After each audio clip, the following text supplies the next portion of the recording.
자, 출발하겠습니다. 먼저 첫 번째, 전 지구적 차원의 환경 문제. 도대체 이런 환경 문제들이 왜 일어나는가? 원인을 분석하는 것부터 한번 출발을 해보도록 하겠습니다. 자, 말 그대로 전 지구적 차원의 환경 문제라는 거는 모두에게 피해를 주고 모두가 함께 해결을 위해 노력해야 되는 그런 환경 문제라는 그 얘기야. 도대체 왜 발생하느냐? 과거 이제 한 200~300년 전까지만 해도요. 사실 지구상에서 나타나는 여러 가지 문제 중에 환경 문제라고 하는 건 거의 존재하지 않았어. 그러다가 한 이 환경 문제가 이슈가 되기 시작한 건 사실 한 19세기, 그러니까 1800년대 들어와서 무렵부터거든요. 환경 문제가 심각한 사회 문제가 된 게 역사가 불과 한 200여 년도 채 되지 않았다라는 거야. 그럼 그 시간 사이에 도대체 무슨 일이 있었던 거냐? 원인 살펴봅니다. 첫째는 한 200여 년 사이에 지구의 인구가 폭발적으로 증가를 했어요. 우리나라는 물론 예외적으로 그 저출산이 문제가 되고 있지만 세계 평균으로 봤을 때 가파르게 지구상의 인구는 계속 증가하고 있고, 그 다음에 안 그런 나라도 있지만 전반적으로 생활의 수준이 향상이 되고 있죠. 인구가 급증하고 생활 수준이 향상되다 보니까는 그만큼 사람들이 많이 먹고 많이 소비를 해. 자원의 소비가 증가를 합니다. 이게 이제 첫 번째 원인이에요. 그 다음에 두 번째 원인은 무엇이냐? 역사 2에서 우리 산업혁명을 뭐 벌써 배운 친구들도 있고 아직 안 배운 친구들도 있겠지. 나중에 역사에서 자세하게 배우시게 될 텐데 18세기 후반 영국에서 시작된 엄청난 경제적 변화. 기계가 만들어지고 그러면서 물질적으로 굉장히 풍요로워진 그것을 우리가 산업혁명이라고 하잖아. 산업혁명이라는 사건을 계기로 농업 중심의 사회가 공업 중심의 사회로 바뀌기 시작하고 물질적으로 굉장히 풍요로워져요. 왜냐하면 기계를 통해서 대량 생산이 이루어질 수 있게 되었기 때문이지. 그래서 산업혁명 이후에 사람들은 이전보다 더 많이 생산을 하기 시작했고 더 많이 소비를 하기 시작합니다. 그만큼 자원의 소비도 이로 인해서 많아졌다라는 거죠. 그 다음에 세 번째, 공업이 발달하고 뭔가 새롭게 대량으로 생산해내야 되다 보니까 거기에 원료가 많이 필요할 거 아니야. 그런 것들을 이유로 해서 자원의 무분별한 개발이 시작이 되었어. 자, 이런 일들이 일어나자 무슨 문제가 발생하게 되느냐? 원래 인간을 둘러싸고 있는 이 자연환경이라고 하는 건요. 굉장히 놀라운 능력을 가지고 있어요. 어느 정도 환경을 오염시키는 물질이 자연으로 이렇게 배출이 돼도 시간이 지나면 서서히 이것을 깨끗하게 되돌리는 자연적인 정화 능력을 자연환경이 가지고 있다는 거야.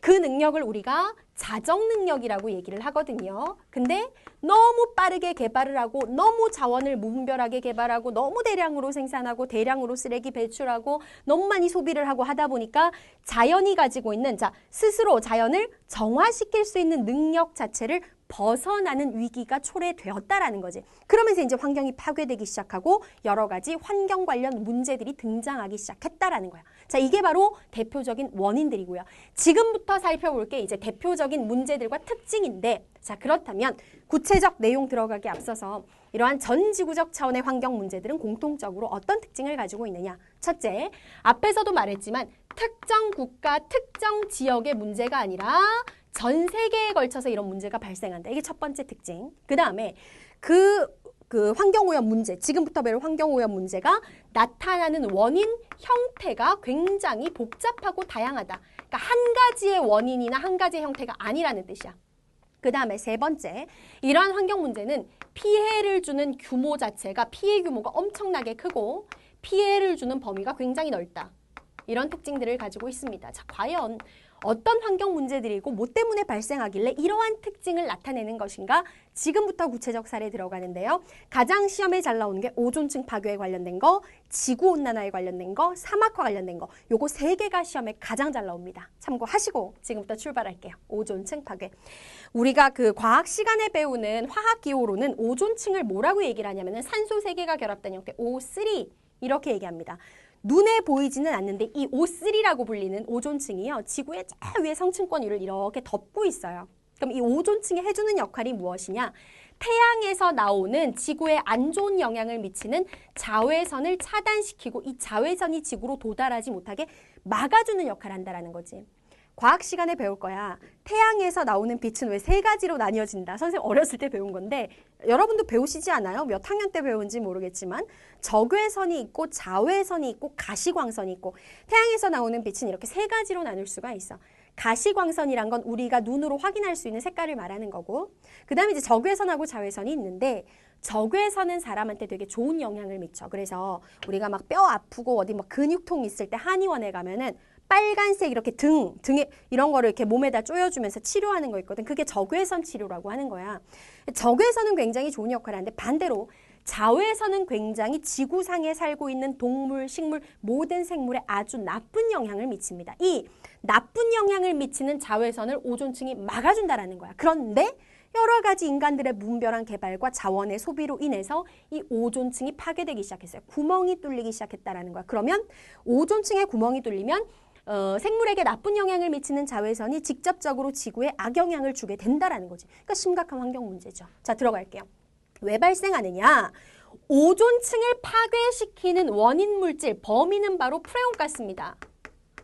자, 얘들아 참고로 잘 봐. 교과서에 따라서 프레온가스라고 나오기도 하는데 프레온가스 말고 뭐라고 나오기도 하냐면 염화, 불화탄소라고 나오기도 하고요. 그 다음에 염화, 불화탄소를 좀 더 정확한 영어로 염화 플루오르탄소 이렇게 나오기도 해. 다 같은 얘기야. 알겠지?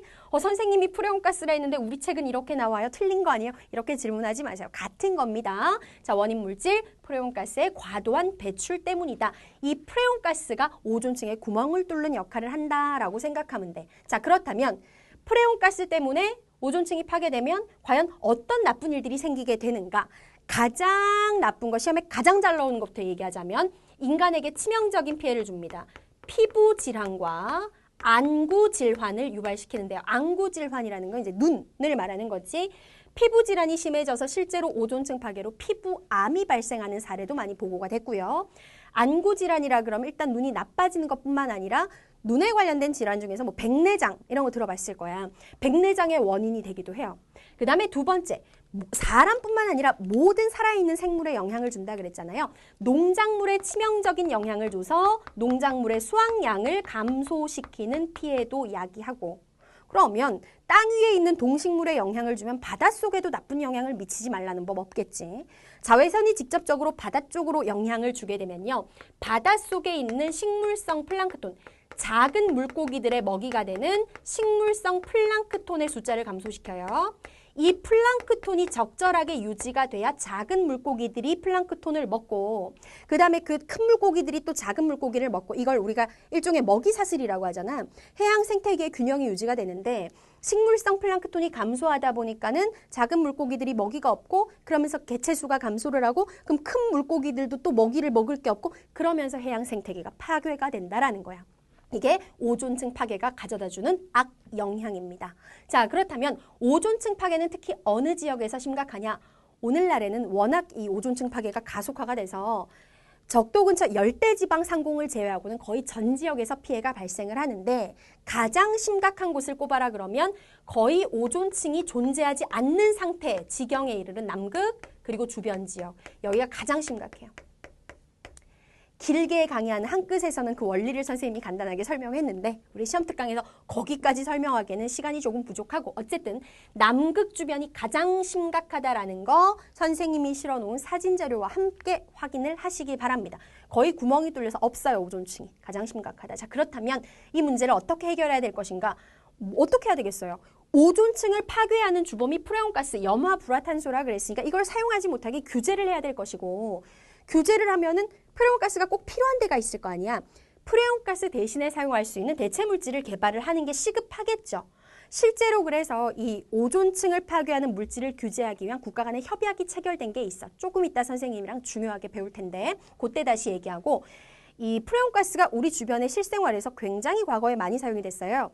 냉장고에 들어가는 냉매젤, 그 다음에 에어컨에 들어가는 냉매젤, 그리고 요즘은 뭐 많이 사용하지 않지만 머리에 뿌리는 스프레이 알지? 스프레이 안에도 이 프레온가스가 주 원료로 들어가고 그랬는데 오늘날에는 거의 다 규제가 돼서 대체 물질을 사용을 하고 있죠. 이런 것들을 규제할 필요가 있다. 자, 오존층 파괴 정리 끝났습니다.